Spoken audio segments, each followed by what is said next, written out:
Você viu isso? Acabou de sair e muda completamente o cenário que a gente estava analisando. E preste muita atenção agora. Se você pular essa parte, vai perder o contexto principal e não vai entender a gravidade da minha pergunta final. Eles querem esconder, nós mostramos. Mas precisamos de você. Fortaleça a trincheira da direita se inscrevendo no canal. Esse é um trecho da decisão do ministro Alexandre de Moraes em que ele faz referência a um voto da ministra Carmen Lúcia, na decisão dele que decretou a perda do mandato, a cassação do mandato da deputada Carla Zambelli. Diz ali o trecho: logo, vai ser um consectário lógico a cassação nos casos em que o representante não tenha como exercer o mandato. Apenas entendo que isso será feito pelo órgão competente. E neste caso, a jurisdição quer dizer jurisdictio, dizer o direito, nós dissemos quando afirmamos que determinado réu está condenado à pena de reclusão por tantos anos. E o envio desta conclusão será feita a cada casa do Congresso para que ela tome a providência competente.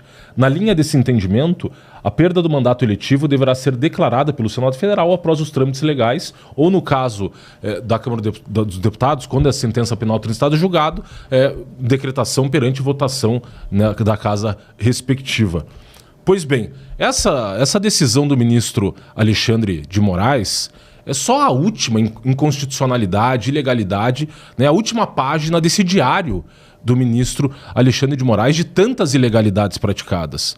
E o objetivo dessa nova decisão, para além de anular o parlamento brasileiro que se transformou numa mera concessão do Poder Judiciário, do STF, no Brasil, praticamente um ato institucional de fechamento do Congresso Nacional, mas tem um objetivo claro também de desviar o foco de atenção, como bem lembrado pelo Constantino, desse escândalo envolvendo o contrato em que o Banco Master estabeleceu uma relação contratual com a esposa do ministro Alexandre de Moraes. E eu vou dar aqui noção para as pessoas da dimensão desse escândalo.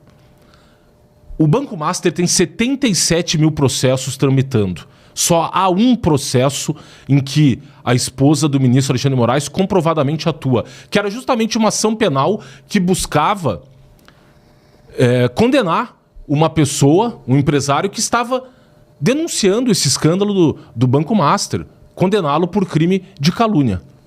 Só para as pessoas terem noção da dimensão desse escândalo. Para você tocar ali 300, 400 processos envolvendo litígios de massa, você precisa de um advogado. Você está falando de 77 mil processos. Em condições normais, no escritório de advocacia, você precisaria ali de 256 advogados para tocar esses 77 mil processos. Se você pagasse 10 mil reais para cada um desses advogados por mês, você teria ali uma despesa de 2.560.000 reais por mês. Sabe quanto está recebendo o escritório da dona Viviane Bartos de Moraes para conduzir uma ação? Fora as atividades de lobby que se descobriu que o escritório foi contratado para fazer, além dessa atuação jurídica, 3.600.000 reais.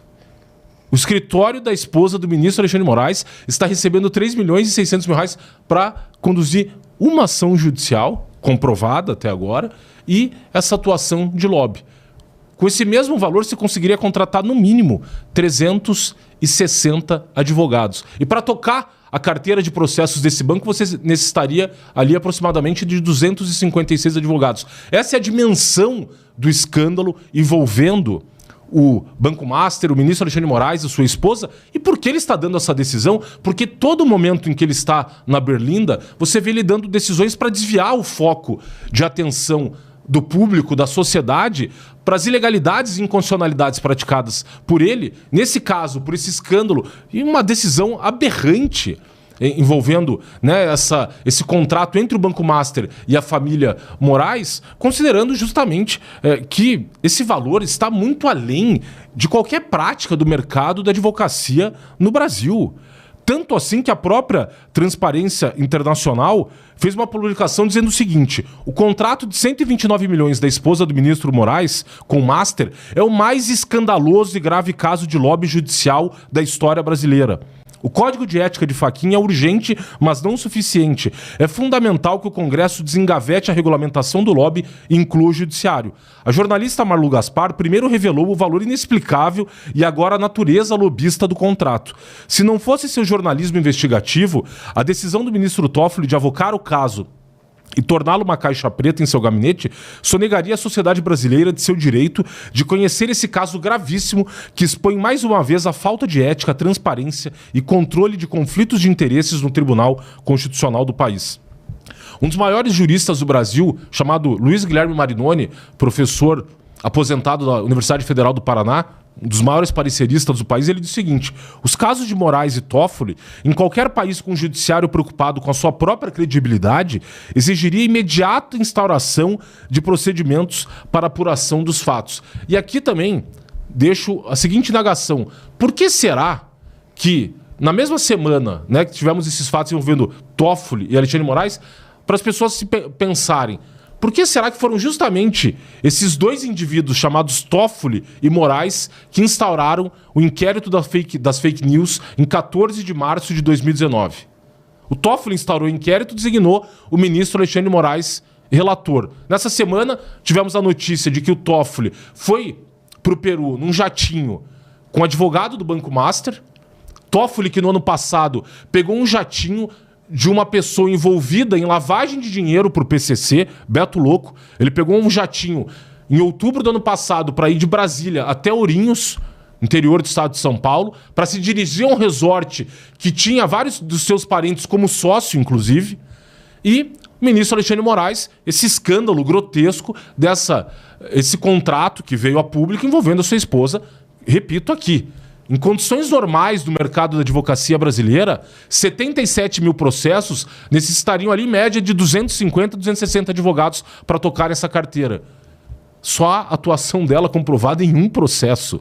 Alguém acha que isso é a contratação de um serviço jurídico ou contratação de lobby, de acesso aos gabinetes de Brasília com fins escusos? Então, essa é uma pergunta e agora as pessoas estão começando a entender o porquê que o inquérito das fake news foi instaurado em 2019, para além, obviamente, de perseguir, né, aqueles membros da oposição que têm vocalizado críticas à atuação e denunciado justamente esse estado de coisas que os ministros estão tentando encobrir, Mário.